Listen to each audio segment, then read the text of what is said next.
Hi everyone, welcome back to this channel. In this tutorial, I will show you how to turn any photo into a vintage photo booth collage with Vividi AI. So Vividi AI is an AI-powered creative platform that will let you to create any AI content like maybe AI talking photo, avatar video, product showcase, and many more.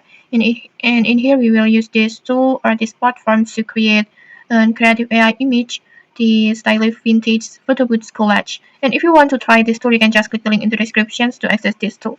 And then, okay, let's get started. First, just open Vividi AI, and then next, just upload your photo over here.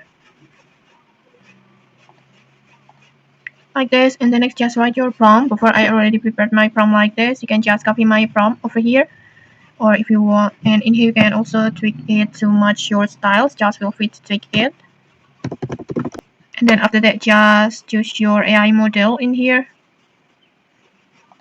and then next just choose your ratio,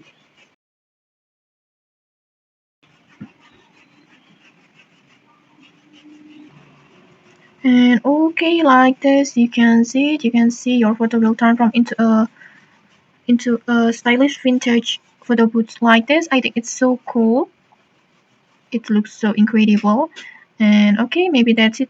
Next, you can just try it yourself with your photo and then just take a look for your results. And okay, that's it. If you found this helpful, don't forget to like, comment, and subscribe for more tutorials. Thanks for watching and see you.